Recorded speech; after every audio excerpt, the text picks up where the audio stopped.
Hi, everybody. What's up? What's up? My name's Alex. I work for a company called WMD. We're out of Denver, Colorado. We make modular synthesizers and guitar pedals. So just a little bit about WMD. We've been a company for 8 or so years, and we were started by a guy named William Mathewson, and so that's why it's WMD, William Mathewson Devices. I met William in college, and like 4 or 5 years ago, and it was before I was ever into synths, and I just kept running into him. And somehow, when my love for synths and modular synths started, I ran into him again and was just like, "Hey, what are you guys doing? You need anybody help? And do you need any help? What can I do?"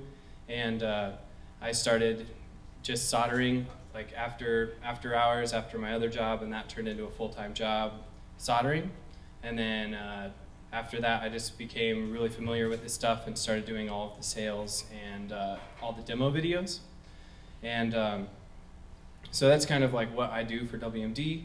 And I also just play music, and I play synthesizers and bass guitar in a band called Rose Quartz, and do a little bit of just stuff by myself. And I love pop music and that kind of stuff, but we also do a lot of, everybody at our company is really into techno and like deep house music. So with that, we've kind of like all been working on performing live with our modular gear and with and integrating that with different kinds of hardware. And so that's where our newest product came into line, where we were playing live. When we would play live, we would just be playing like one song for like 15 minutes, and that was a set. And that's pretty much what I'm gonna do today, because I still don't have all of the modules and all of the capability to go much further than that just in my personal brain, but I know a lot of people out there are doing this very successfully. And one of the main things that we saw when we were watching people perform and performing ourselves was that there wasn't a mixer out there that had the capability to do just basically cue mixing was a huge thing. There wasn't many things out there.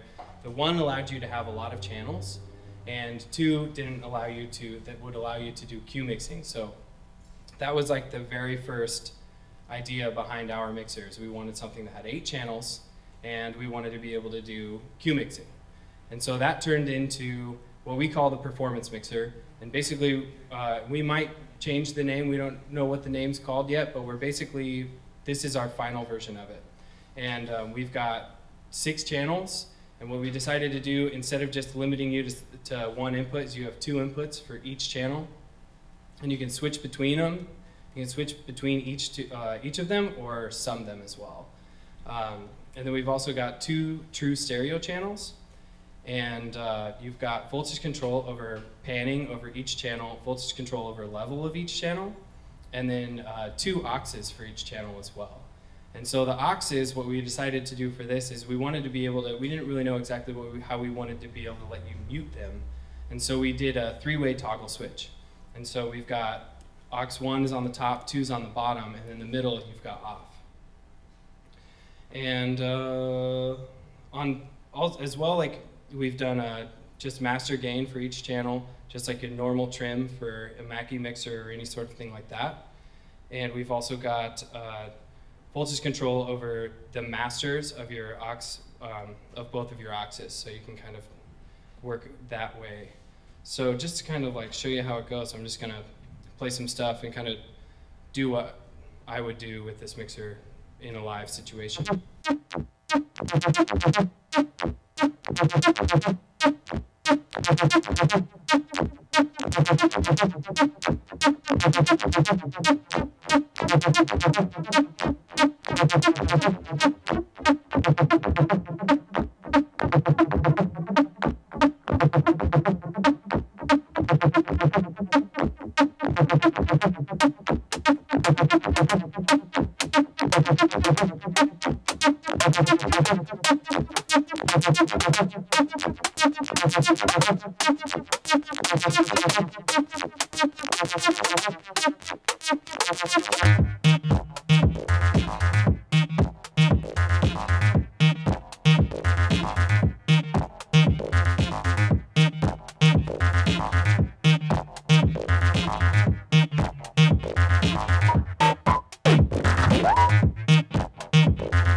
So yeah, very, very quick, but what I was doing is I can still hear the headphones. So like, that's my cue mix. So what I had going on was I had 4 different drums, and I actually had the 2 different, like the bass line they were hearing had 2 oscillators, one an octave down and one an octave up. And those were on channel 5 on A and B. So I could switch between those 2 just with the flick of a switch. And then I could also send either of those I had in the aux sends. In one, I had a delay, which is a stereo delay going back into a stereo channel. And I had some modulation going on. So in headphones, it sounds really cool with our Doppler delay. Just kind of like modulating on both sides. And then on aux 2, I had the audio damage freak shift going on. And so I didn't really do too much with that in the way of the, except for on the sidechain bass sound. And so I just like bring that in every once in a while. And it's like really nice, like the features of having those switches, you can kind of switch between the 2 auxes and just kind of create what you want on the fly. And that's basically kind of the idea of the mixer. One other thing that I had going on, that I do have going on, is a stereo mix. So a stereo mix out and in, that's just like good for bus compression or any sort of stereo effects you're trying to do. And so I just had the audio damage compressor just at a very light rate. So if we hear it coming through, it's like the drum beat. There's like no makeup gain. That's basically no compression. So it's just like giving it a little bit.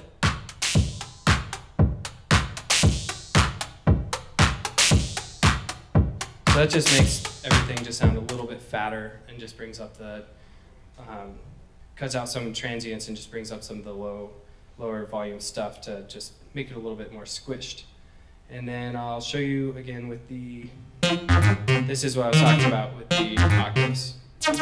So that's one, and that's going into the Aperture Filter, which is a bandpass filter.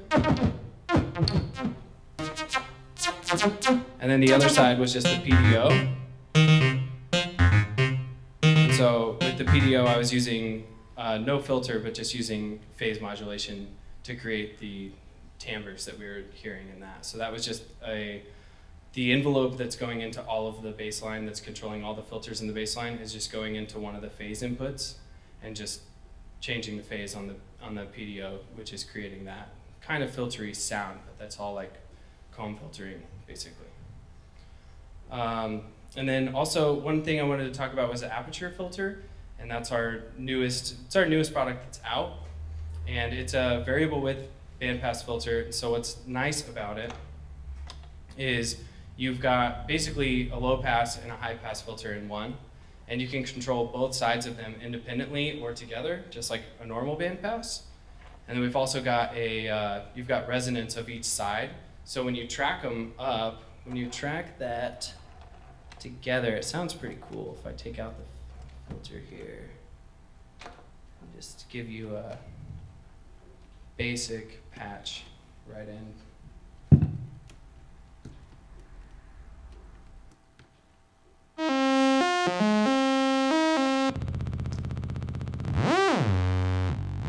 So this is just a normal saw wave. So we can make the band pass the band like really, really narrow and go all the way down, all the way up.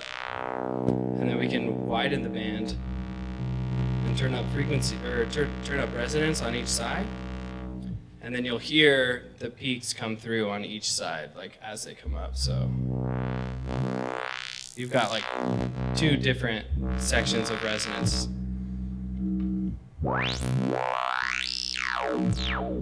So that can make some pretty cool acid sounds for sure. Or alien talking sounds or whatever you're into. And yeah, that's pretty much the two modules that I really wanted to kind of show off. And if there's anything, do you guys have any questions about WMD or anything?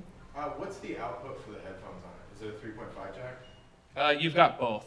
Really? Yeah, so one thing we really wanted to do that I failed to mention, so thank you for asking, is it's got two headphone outputs. So we really wanted to also encourage, like obviously you forget the adapter you can plug in, but we also wanted to encourage collaboration. So that's another cool thing of this. Both are powered? Both are headphone jacks, yeah. They're both on the same amp. They're not different mixes or anything like that, but they're just, so theoretically, you could patch your signal back into your board and keep manipulating your master signal. Yeah, if you, with the headphone out, or yeah, you could do that. You could be doing some feedback loop stuff with that. You've also got the stereo mix out as well to be doing more stuff like that. And then also the auxes, you can create crazy feedback with that kind of stuff. Does it bring the line level in the mixer?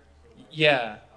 Yes, it does. Yeah, I don't remember exactly what the gain is, but it's like something like 20 dB of gain or something that you've got. So you can definitely boost. We tried to make it also so you could take low-level signals from an old drum machine. I know, like, I love old Roland stuff, and the, like, not super old Roland stuff, like the SPD-SX for sure is one of those things that's just known for having really, really low volume. Any of their samplers have really low volume, and so we really wanted you to be able to use those as well, so as long as you just put it into 3.5. Are there effect sends, or are those the aux? Yeah, just the auxes are the effect sends. So there are two aux returns as well for effects returns, but there's no level over those. So there's just CV over the level out, and then you have a knob for each level out on each channel. But as far as like the returns go, they're just unity back in. Yeah. So it's all about your in or any sort of attenuation that you want to use before you come back in. And so, and that was one of the last additions we had. We first were just doing it so you just come back right into a channel, but we just didn't want you to have to waste a channel if you didn't want to. What's the HP commitment? It's 32. Yeah. That's the best way I think to put it. It's like how much space are we talking? Yeah. 32? Yeah, 32. Yeah, so it's pretty big, but you know we tried to pack as much stuff in there as possible. So it's 8-channel mixer and 2 inputs for every channel? 2 inputs for each channel, and then you can either mix, you can just sum those at unity, or you can choose between the two. And then 2 stereo. And then 2 stereo. So you've got six mono channels that have 2 inputs each, and then the stereos are just 2 inputs for the stereo. And then we're also doing expanders, because one thing that a lot of people talked about is we did not include mutes, because the only place we could put buttons was for the cue. So we do have a mute expander that I just didn't bring. Couldn't fit with all the other stuff I wanted to bring, which we all know about that. But and then we also have an audio expander as well. That'll be 2 extra stereo channels. So that one is really cool because it's 2 extra stereo channels with 2 inputs for each. So it's basically like the mono channels, but stereo. So you've got 4 extra inputs for each channel. Do you guys have a price for it yet? We don't. We're saying anywhere between 6 and 8. Okay. So we're trying to stay as close to 600 as possible, but I think we're probably going to land around 699. Are you guys going to do a DIY kit for it? We won't do it. We don't really do the DIY stuff. Yeah, just straight builds. And yeah, we're hoping that we'll release it in about 2 months. Like, I mean, this is the one that's done, and we're just figuring out the expanders, and they're all working. We just haven't fully figured out exactly what we want to do yet. So. It's amazing. Thank you. Yeah, thank you. Yeah, the main, like I said earlier, it's just performance is like what we're really trying to gear towards. And a big problem I have with just gear in general, like sequencing gear and mixing gear and all that stuff, is just a lot of times I feel like you have to stop. And even if I'm at home, I don't want to stop the music. Like I have a PA at my house, so I just want to like keep jamming. And so that's what we're really trying to have happen, is like no matter where you are, it's like we don't want to pigeonhole it like it's only for performance by any means, because it's high quality mixer and it sounds really nice. And but everything that we're really trying to just make everything from now on be a little bit more live performance oriented, because we're seeing a lot of it and we're really happy to see a lot of it. It's pretty cool, so we want to encourage that as much as possible. Did you say that the expander has mute buttons? Yeah. Okay. Yeah, and it also has like a shift button, and basically you can hold that button and hit as many channels as you want, and then when you release, they'll all go off, so you can or all go on. the back of that. Yeah. Yeah, and I believe there's no extra power. I believe it gets power from the mixer. Yeah, I can't promise, but I'm pretty sure that that's how it works. Can you switch your headphone output from master to cue? But it's just with the knobs. So we took influence from DJ mixers, and we just did the same kind of thing that you would do with a DJ mixer, is just a cue mix, and then you've got just your level for over your headphones as well, independent of your master. And so yeah, we use it a lot with the pro output, and we'll just go just 2 little 3 inches right into the pro output, but you don't need to. You can just go right into a mixer, which is what we did today. But that that's another way to get you another headphone mix as well. Yeah, the VC Mini Slew. Okay. Yeah, so I mean that's a function generator. You can use it as a simple attack release envelope. And it also has a cycle mode, so you can use it as like a slewable LFO. So you can just change the shape of the wave that you're creating. So change the shape of attack and release to logarithmic or exponential or straight up linear. And it has an input, so you can run like voltage into it, and then you can slow down basically slow down or speed up. Not really speed up, obviously, but you can slow down the rate at which something's rising or falling. So you can use it as kind of a portamento generator. So if you were to use like volt per octave into the input and then out of the output into whatever oscillator you're using, you can make it so every time the voltage is going up, it's going to be slower and like in an exponential way. And then every time you're going down, it'll be really fast. So you can create some kind of like slidey 303 kind of sounds. So it's like the function. Yeah. Yeah, I don't know a lot about the function, but it's very similar, I'm sure. One of our flagships is the PDO. It's the phase displacement oscillator. There's an awesome video by DivKid on YouTube that he just did a whole, William's done a few run-throughs of it, but this one is really great on phase distortion. And that's what we've been talking about. We should have called this module the phase distortion oscillator, because basically you've got one oscillator that has 4 different waves, and you can listen to each one of those outputs or a mix. All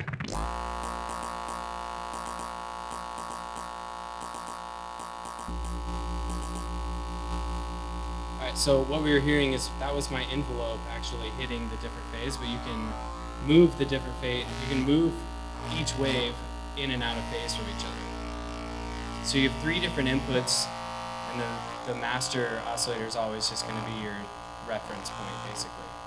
And so when you feed an envelope into one of those, you'll get different timbres.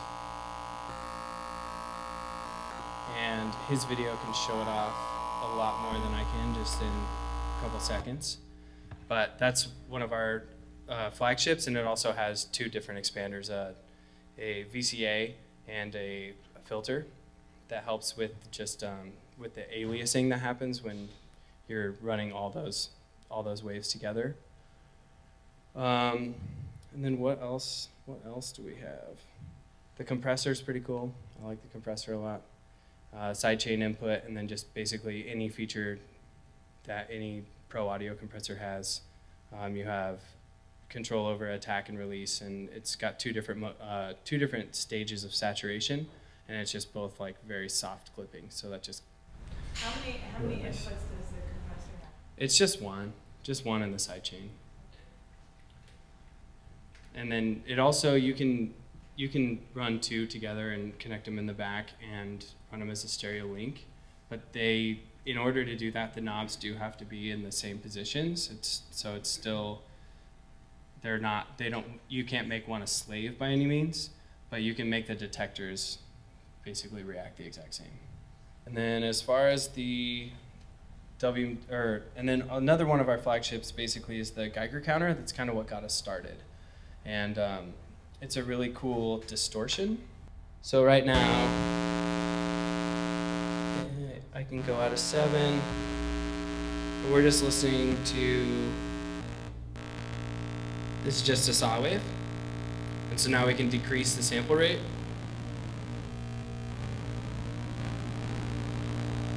And the bit depth. So this is kind of your basic like bit crushing sound.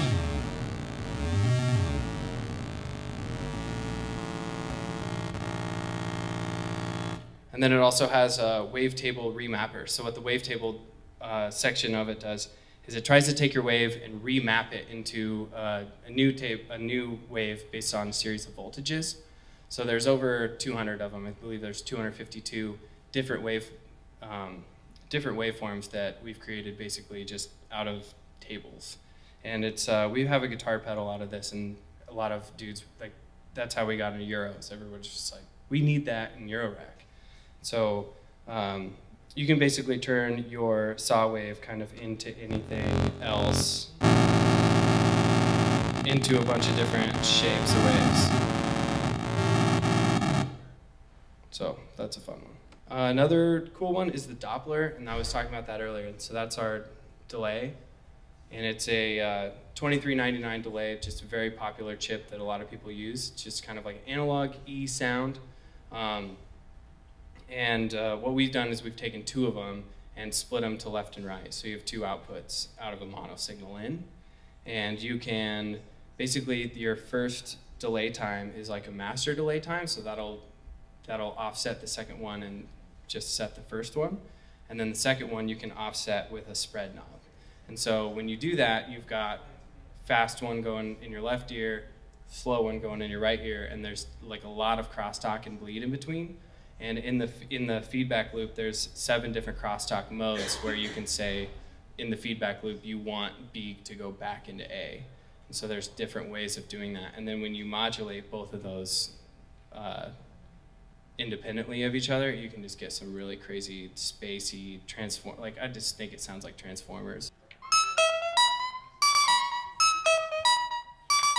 All right, so this is just, if we put them both in the middle,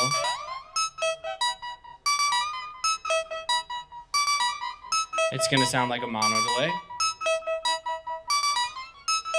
So that's just the character of the delay, and you've got, we also did, it's an inherently noisy chip.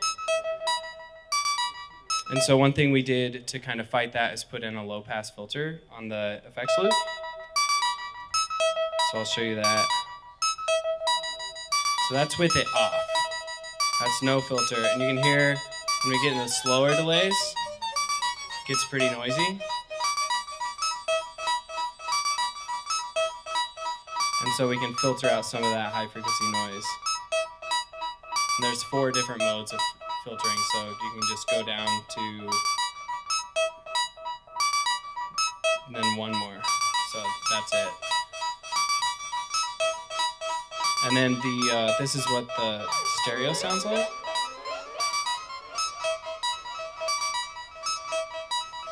And then when we start doing the modulation is when it gets fun.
So there's our modulation.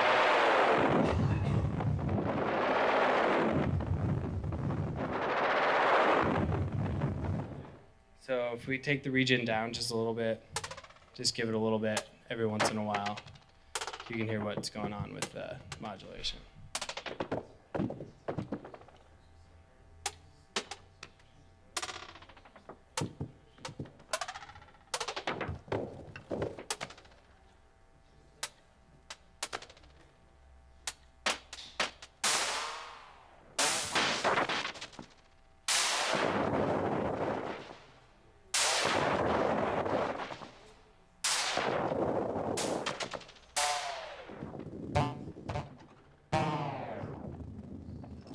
That's kind of what that sounds like.